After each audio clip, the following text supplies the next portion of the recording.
Good day, aficionados. It is Saturday, September 17th, 2022.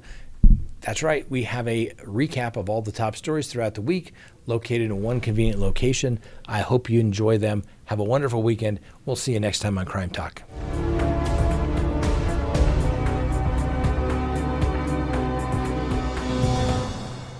The Eliza Fletcher's accused murderer back in court. The Memphis man accused of kidnapping and sexually assaulting and murder of Eliza Fletcher made a court appearance for a misdemeanor theft count just days after being charged in relation to the alleged 2021 rape and kidnapping of another woman. So Cleotha Henderson, who also goes by Cleotha Abston, appeared before Shelby County, Tennessee Judge Louis Montesi around 9 a.m. local time on Monday for a brief hearing regarding the previous misdemeanor theft charge. The hearing was unrelated to the alleged murder of Miss Fletcher, obviously a young woman and teacher who was abducted while running and murdered. It was also not related to the latest aggravated rape and kidnapping charge that are separate from the Fletcher case. He will be represented by Jennifer Case, the public defender who has also been appointed to represent Mr. Henderson in his more serious cases. He'll be back in court on the morning of September 19th. Now, as you may recall, a grand jury indicted Mr. Henderson Thursday of aggravated rape and kidnapping charges in connection to the September 2021 alleged assault of a woman. Now, an indictment that has been released states that on September 21st in Shelby County, Tennessee, and before the finding of this indictment, did unlawfully and intentionally, knowingly, or recklessly sexually penetrate the victim by use of force or coercion while armed with a weapon. Now, Henderson is also being charged with a convicted felon being in possession of a firearm related to that September 2021 charge. Now, Fletcher was allegedly kidnapped by Mr. Henderson at about 4:20 a.m. on September 2nd, and he was driving a GMC Terrain. Police said a nearby surveillance camera captured the same GMC Terrain within the area of the abduction 24 minutes prior to Miss Fletcher being abducted. Henderson was taken into custody by law enforcement officers on September 3rd, but declined to give police any information that would have led to the location of the body of Miss Fletcher. Now, according to the affidavit, Henderson's brother, Mario, told law enforcement officers that Mr. Henderson was seen cleaning the interior of the GMC Terrain with floor cleaner, and Fletcher suffered serious injury and left evidence, for example, blood, in the vehicle that the defendant cleaned, according to the documents. Now, Miss Fletcher's body was found on September 5th at about 5:07 p.m. in the rear of a vacant duplex apartment, which was near the same area where Henderson was allegedly seen cleaning out the GMC Terrain. Now, a public information officer for the Memphis Police Department has stated that its criminal investigation unit took a sexual assault report on September 21st of 2021, and the sexual assault kit was submitted to the Tennessee Bureau of Investigation on September 23rd, 2021. The official said that the department didn't have probable cause to make any arrest until the DNA hit was received. The spokesperson for the Tennessee Bureau of Investigation stated that the Memphis Police Department didn't request an expedited analysis of the sexual assault kit from the September 2021 incident, and added that no suspect information or DNA standard was included in the submission. Now, the sexual assault kit was then placed into the queue of unknown assailant kits, and a forensic scientist with the Tennessee Bureau of Investigation began its review of the sexual assault kit on June 24th and finished the initial report on August 29th. After finishing the initial report, the unknown male DNA profile was entered into the FBI's combined DNA index system, which resulted in a positive match of Cleotha Henderson on September 5th, just days after Fletcher died. The Tennessee Bureau of Investigation then handed its findings to the Memphis Police Department, and a grand jury indictment was made. Typically, according to the TBI, an expedited request for analysis on a sexual assault kit takes 5 business days to process, depending on the amount of evidence submitted. This includes an analysis of all evidence a mandatory review process and entering any established DNA profile or profiles into CODIS. The requesting law enforcement agency is then notified of whether a CODIS match is found, according to the TBI spokesman. The TBI accepts rushed DNA cases when requested by a local investigative agency, such as the one that was performed on the Champion Slides sandals that were found at the scene where Miss Fletcher was abducted on September 2nd.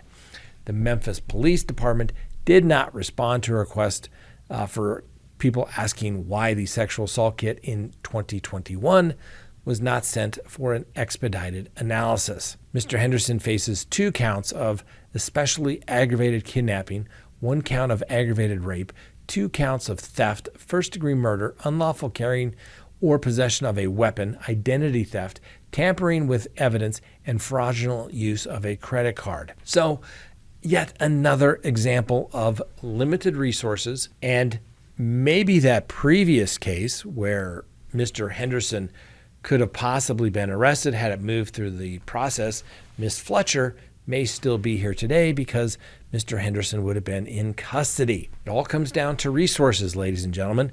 Do you want safe streets, or do you want all the other things that the government does? Well, it's called allocation of resources. You can't have it all. Now, obviously, one could maybe make the argument that Ms. Fletcher case was expedited because of her high profile of being the granddaughter of a very successful businessman who maybe is worth $1 billion or $2. A lot of money. Some people could say that. We don't know we don't know who the victim was in the first case, but apparently it wasn't getting top priority. Not really sure why that kind of case wouldn't get top priority. As I've said before, there's rape, murder, violent crime, and then there's everything else. Everything else takes second fiddle to the top priority. That 2021 case, maybe if it had taken top priority, well, Ms. Fletcher may actually still be here today.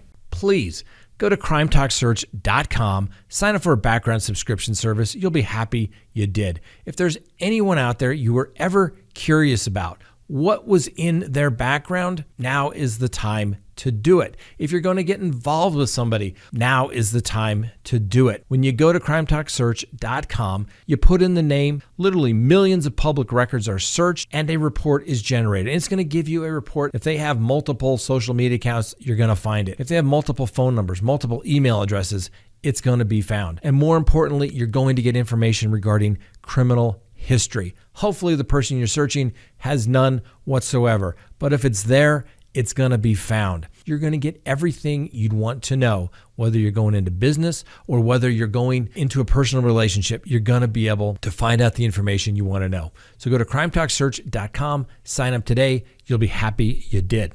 Is Netflix going to make Lori Vallow famous? As if she wasn't famous already. But for those who have already seen or starting to watch that Netflix series, let's go ahead and give you a quick recap. First, the Netflix 3-part true crime docuseries titled Sins of Our Mother details the devastating and terrifying story of that mom from Idaho. That's right, Lori Vallow. Now, obviously, she's been accused, along with her, not once, not twice, not 3 times, not 4, but her 5th husband, Chad Daybell, is accused of murdering 2 of her children, and maybe Chad's wife as well. Now, the series is supposed to show how Lori met Chad while working on a podcast and adopted Chad's extreme doomsday belief, including the idea that an apocalypse was coming. The people in Lori's life, including her only remaining son, Colby, who just had very serious charges dismissed against him last week in Arizona, are interviewed about the events that led up to the death of Lori's 2 children. Now, the Idaho mother is obviously accused of murdering her 17-year-old daughter, Tylee, and the 7-year-old son, JJ, with her 5th husband, Chad Daybell. The couple has also been accused of killing Chad's former wife, Tammy.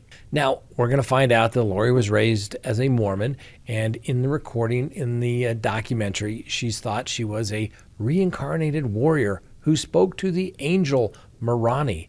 This is the same angel that the Latter-day Saints founder, Joseph Smith, said he spoke to on numerous occasions. Now, according to the docuseries, Lori eventually met Chad, also a Mormon and an author who wrote about the apocalypse, and said that he would determine if people were on the light or dark side of a spiritual spectrum. Now, Lori and Chad's spouses obviously both died right before the two got married. I know it may sound strange, but that's true. Now, body cam footage is shown in the documentary featuring Lori's former husband, Charles, saying that Lori was threatened to kill him because a demon named Ned lived inside of him. Now, a lot of this stuff, we've already shown it to you here on Crime Talk, but we're just giving people who are not familiar with this case a quick recap. Then on July 11th of 2019, Charles was shot by Lori's brother, Alex, in an alleged act of self-defense after Charles visited Lori's home.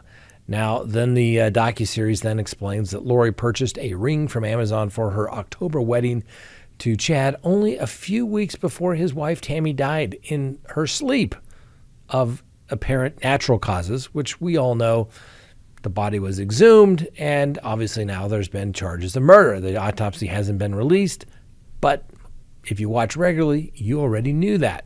Well, Lori's two younger children, obviously Tylee and JJ, went missing in September of 2019. At the time, Lori told people that Tylee was at Brigham Young University's Idaho campus and that young JJ was attending homeschool. The docuseries says that JJ's grandparents panicked when they couldn't locate JJ or Tylee. Lori and Chad went on the run and refused to answer questions as to the whereabouts of the children. The police were soon involved, and in June of 2020, the remains of both children were found in Chad's Idaho property, with authorities alleging that the couple had murdered the children back in September of 2019. They were charged with first-degree murder and conspiracy in the death of Lori's children, finally in 2021. The couple believed that they were on a mission that required them to kill zombies, which were people who they believed had spirits that had left their body. A friend told authorities that Lori called her two youngest children as zombies, and at one point they said that a dark spirit possessed Tammy. Lori was arrested in early 2020 when she failed to show authorities that the children were safe. The children's bodies were found a few months later. Lori and Chad are currently awaiting their January 2023 trial date, dealing with the alleged murders of various family members, obviously, and Lori faces the following charges: first-degree murder in the death of Tylee Ryan, first-degree murder in the death of J.J. Vallow, first-degree murder in the death of Tammy Daybell, conspiracy to commit first-degree murder and grand theft by deception in the death of Tylee, conspiracy to commit first-degree murder and grand theft by deception in the death of J.J., and conspiracy to commit first-degree murder in the death of Tammy. And Lori could face the death penalty. Now, we'll see how much the series goes into the mental health aspect of it, given the fact that Lori spent 10 months being restored to competency so that the case can proceed. I will give you a full update after I've finished watching all 3 episodes. We've seen it already because we've been following this case, but I'll let you know if it's worth your time. All right. So a motions hearing was held today to determine whether cameras will continue to be allowed during the court proceedings for Lori Vallow and Chad Daybell as it relates to all their hearings. As you may recall, Lori Vallow's attorney, Jim Archibald, and John Thomas filed a motion last month to ban all cameras from the courtroom in future proceedings because Vallow's trial, which is set to begin in January, they think that it would, in fact, prejudice their client because everybody wants to focus on the client and their reactions. Well, guess what? That's the same thing jurors do. Why do you think the public shouldn't be able to look at her as well? Well, prosecutor Rob Wood and Lindsay Blake filed a response to the motion in support of the camera ban. Are you kidding me? Are you kidding me? Lori Vallow appeared in court. She was wearing a little pink blouse and some heels. That's right, heels and some curled hair. See, now where I've practiced, I don't care who you are. When you're in custody, you show up in your little jail outfit unless and until it's actually trial. Now, Vallow was seen smiling, but became noticeably more tame with her emotions and facial expressions than in the previous hearing, which was kind of the big kerfuffle based upon the motion filed by the defense saying no cameras because, well, they catch our client laughing and smirking. We don't like that. So, like I said, following that hearing, they filed a motion to ban cameras. Now, Mr. Archibald argued by allowing cameras in the courtroom, his clients will have to prove her innocence instead of the state having to prove her guilty. Scott Reich's response to that, hogwash. The burden always remains with the prosecution, and cameras are just there to observe. That's it. The defense and the prosecution noted that, well, they believe in the constitutional right of the freedom of the press. They don't believe that it includes broadcast. It's, quote, we let the media police themselves, and what did they do? They put microphones on our tables and cameras right in front of our faces, said Mr. Archibald, referring to the August hearing where 2 cameras were used and a microphone were placed on the tables. Both sides stated that the media exposure is impeding Lori Vallow's right to a fair trial. I don't think so. You can watch today's hearing, you can watch today's argument. But Mr. Archibald complains that 30 minutes was zoomed in on my client, and what was the purpose? Mr. Archibald argued. She didn't make an argument. All she did was whisper to her lawyers. There was no point. 33 local, state, and national media agencies joined in the opposing of the motion. Steve Wright, the attorney for the media, argued that the news organizations followed a court order during the last hearing and did not take any unauthorized steps while recording the broadcast at all.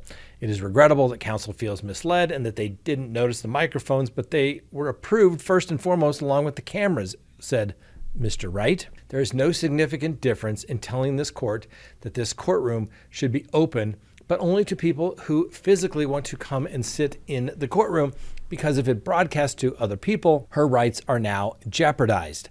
Now, Mr. Boyce interrupted Mr. Wright to disagree, saying at some point, if there is so much saturation that it presents a presumption of guilt, I think that's entirely possible in that case. And I'll tell you, I'm quite concerned that that's happening here. Judge Boyce also noted that he does not know the members of the media, who they were employed by, or who pays them. So he cannot personally guarantee that they will always follow the rules, although there's been no circumstances thus far where the media has not followed courtroom protocol in this case. Now, the attorney for all the news agencies, Mr. Wright, said that pretrial publicity was not going away and that the motion was an inappropriately extreme response to actions that were approved by the court. Now, Judge Boyce ended his conversation with Mr. Wright by stating, I'm very concerned that this goes beyond access, that this goes to creating a financial enterprise that revolves around this case. The judge did not immediately make a ruling and said a written decision will be forthcoming. Mr. Larry Woodcock, J.J. Vallow's grandfather, stated that he doesn't want cameras banned from the courtroom. He said, quote, to me, the issue is not the cameras or audio. The issue is Lori playing to the camera. Absolutely, cameras should remain. I want my family, our friends, and the people that follow us worldwide, they deserve to know what happened. A bigger concern to the Woodcocks is that J.J. and Tylee's bodies still have not been released by the police or released by the district attorney. He said, quote, all I want to do is bury the kids. Come on, it's been 3 years, said Mr. Woodcock. J.J. is in a vault. He's in a freezer. Judge, let us have them so that we can bury them. In addition to the motion to ban cameras, there was another motion that would allow Lori Vallow to appear in street clothes. Now, although she's appeared in street clothes in previous hearings, according to her counsel, it was never in writing. And her attorneys argued that having her appear in street clothes helps her right to a fair trial. The prosecution has no opposition, and Judge Boyce granted that motion. Another motion was filed in July to incorporate state and federal constitutional grounds in support of future motions for Lori Vallow. Her attorneys argue that all of her constitutional arguments need to be preserved in case the jury eventually comes back with a guilty verdict and she is sentenced to the death penalty, which, let's face it, would probably never be imposed because it would be in litigation for the next several decades. All right. First, I really hope the judge does not ban cameras. There was nothing inappropriate at all. in regards to the cameras focusing on Lori Vallow. And if the judge is that concerned about that, fine. Then just say you can only focus on the overall courtroom, which is the judge and the witnesses. But people want to see the defendant's reactions. It's normal. That's what juries do when they're looking at judging credibility. Okay? Do they react? Do they not? You can't get much from it. And reality of it is, the jury's not supposed to consider that.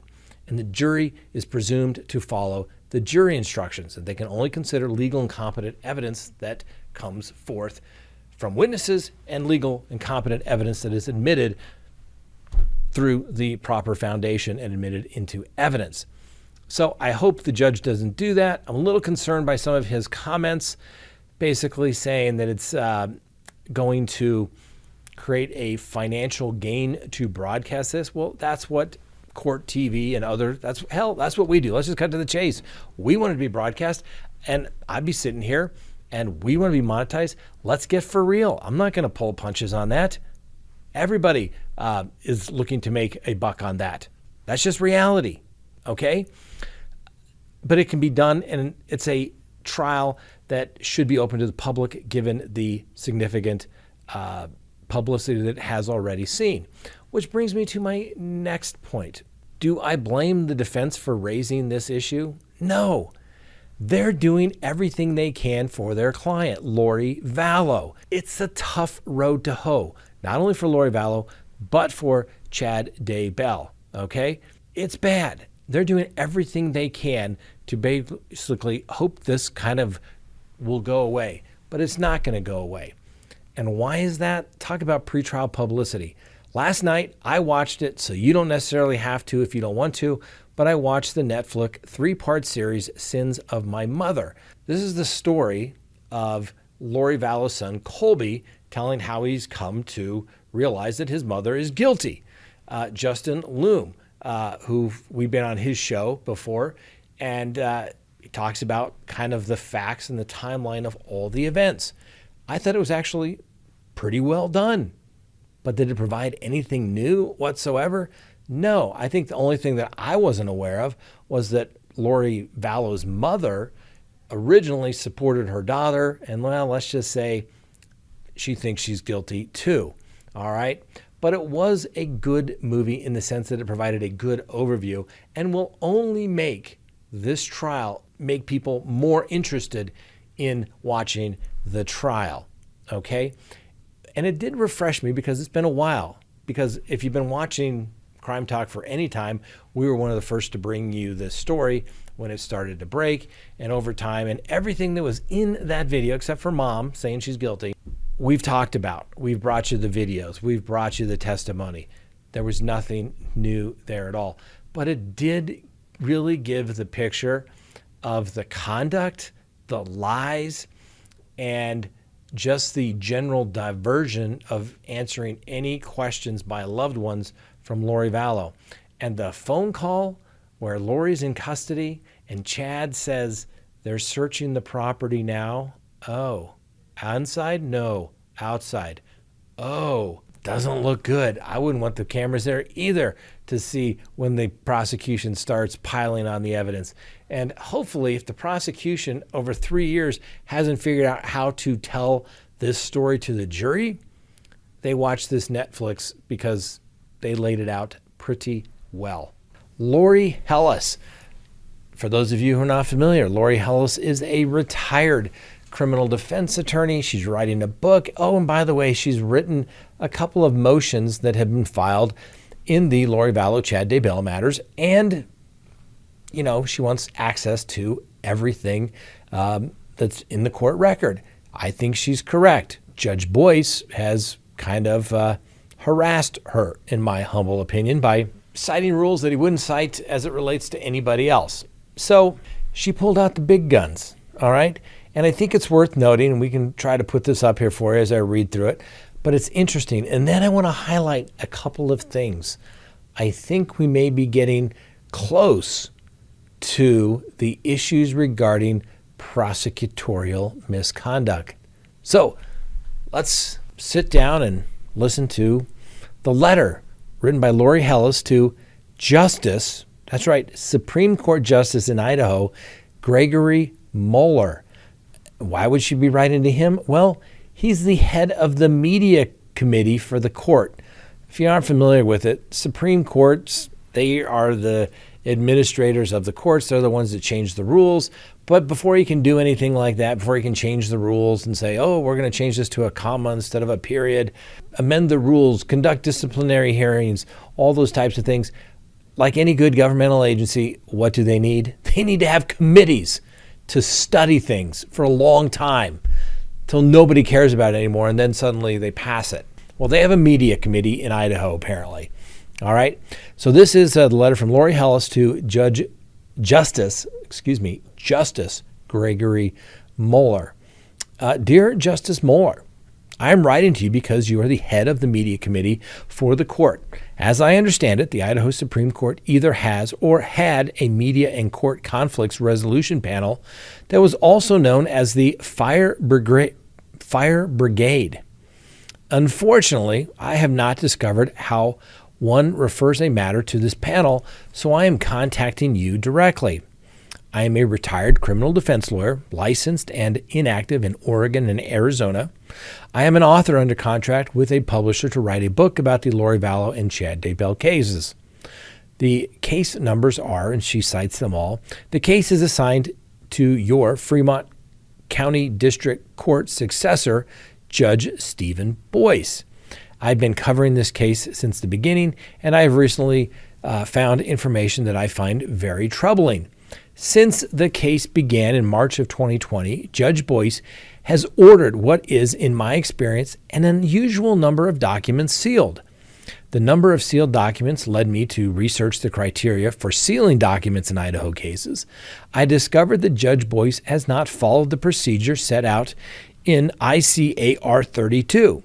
He did not hold a hearing after notifying parties and interested parties and did not make written findings. Her letter seems rather reasonable so far, doesn't it? As a media member, I filed motions on July 30th, 2022 to unseal the documents, filed a motion to intervene in the case, and challenged the sealed documents. Judge Boyce denied my motion on August 18th, 2022, finding that my motion to intervene was not a proper filing in Idaho. I revised the motions and refiled them on August 24th, 2022.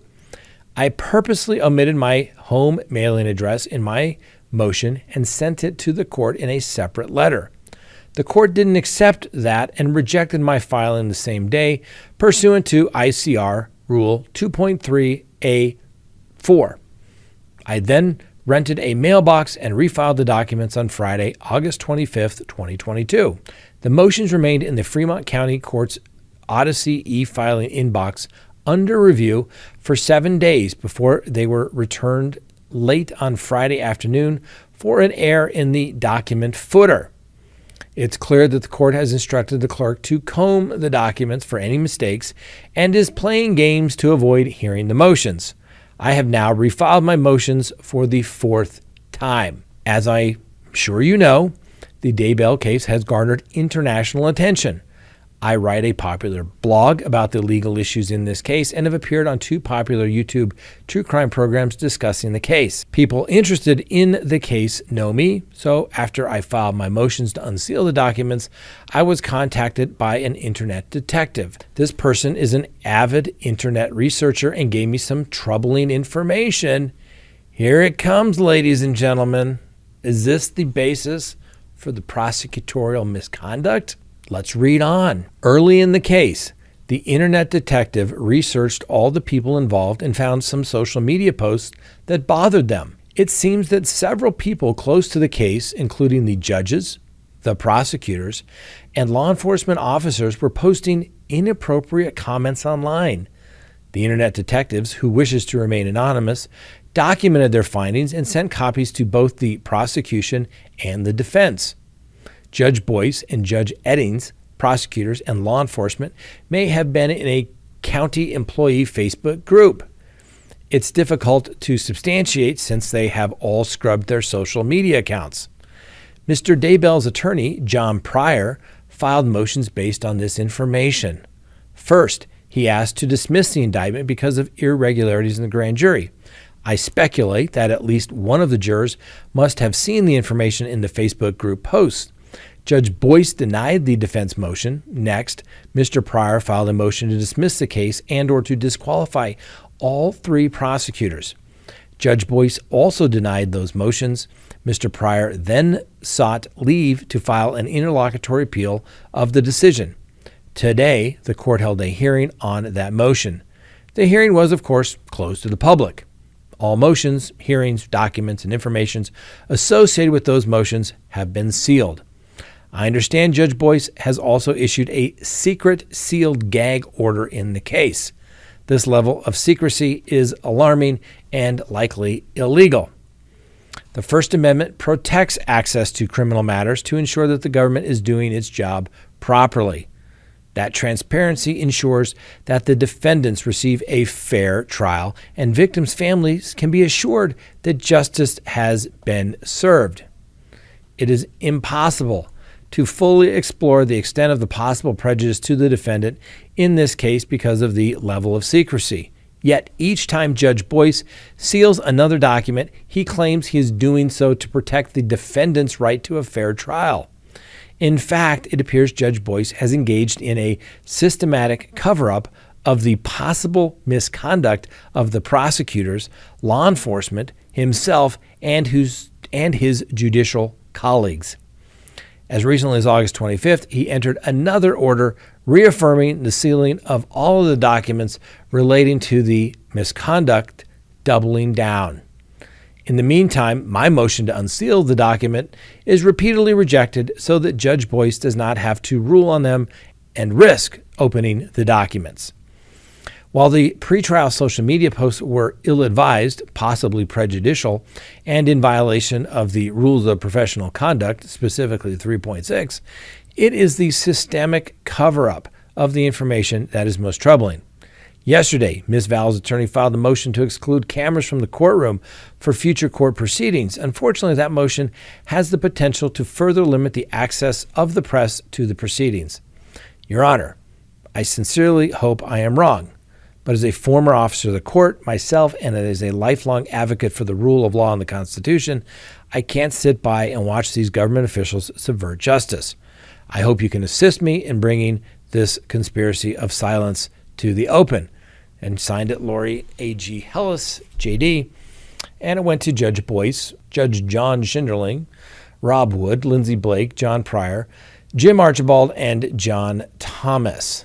So, is that the reason? Was it, in fact, that the prosecution or team for law enforcement was making inappropriate posts? Well, I don't know.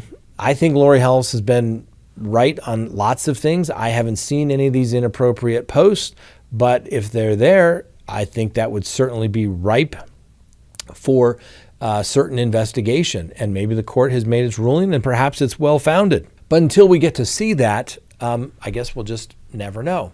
So, the big guns are coming out. Judge Boyce won't give her an audience. Maybe the justice of the Idaho Supreme Court will give her some help with this committee that's supposedly there to resolve disputes between the media and the courts. I guess we'll have to wait and see how that one turns out. It's getting interesting, ladies and gentlemen. And you know what they say, it's not the crime usually that gets them, it's the cover-up, so to speak. So yeah, we'll just have to wait and see. All right, next on the docket, a 28-year-old registered sex offender in Rhode Island has been indicted for allegedly enticing a 12-year-old girl to engage in sexual activity and then hatching a murder-for-hire plot to prevent her from testifying. Okay, having done this case, ladies and gentlemen, I've done this a couple of times. Listen, ladies and gentlemen, you don't try to knock off witnesses. It never works. It fails every time. And then you get a murder-for-hire charge. It's just stupid. Face the facts. Makes you kind of look guilty, doesn't it? Anyway, according to a press release from the Department of Justice, Mr. Cardente is accused of repeatedly communicating with the minor female victim via social media beginning on December 3rd. And Mr. Cardente, who prosecutors say was falsely posing as a 17-year-old, on December 10th, allegedly picked the victim up from her school in Burryville and engaged in some kind of sexual conduct with her. The minor victim was discovered on the side of the Jefferson Boulevard in Warwick approximately 4 hours after being picked up by Cardente. Law enforcement authorities subsequently arrested Cardente, detaining him at one of the Department of Corrections adult correctional institutions. Well, Mr. Cardente in February, while still in detention at the ACI, allegedly attempted to launch a murder-for-hire scheme aimed at eliminating the minor victim as a witness, right? We've all heard about it. No face, no case. One of the most important parts of any criminal case is they have to show identification. They need someone to come to court and say, that's the bad man that did those terrible things. Mr. Cardente must realize that. Hence the reason for his ill-advised plan. Well, Cardente communicated by telephone with another person. And remember, those communications are recorded. And during these communications, Mr. Cardente expressed his intent that the victim be murdered and offered $200 in cash and some equipment worth about $1,500, according to prosecutors. It's alleged in the indictment that Cardente told the other person that the victim needed to end up dead because she was a witness. Now, the person that Cardente spoke with while in detention was actually an undercover detective with the Rhode Island State Police. Of course they were. Now, Mr. Cardente apparently said, I got a 12-year-old witness and she needs to end up dead. You're okay with that? Cardente allegedly said to the undercover detective, according to the affidavit. Now, Cardente has a history of sexual offenses relating back to dates nearly a decade ago, according to the Rhode Island Sexual Offense Registry, which is maintained by the state police. Mr. Cardente was convicted in July of 2014 on one count of first-degree child molestation and one count of third-degree sexual assault. He was subsequently convicted of sex offender registration violations, i.e. not registering, back in June of 2019, as well as in September and November of 2020. Now, if convicted, enticement of a child is punishable by a mandatory minimum of 10 years in federal prison and carries a maximum sentence of life behind bars. And committing a felony offense involving a minor while being a registered sex offender is punishable by a consecutive term of 10 years of incarceration to any sentence imposed for the enticement of a minor. Interstate murder for hire is punishable by a maximum penalty of up to 10 years in federal prison. Past performance is indicative of future results, ladies and gentlemen. Just saying.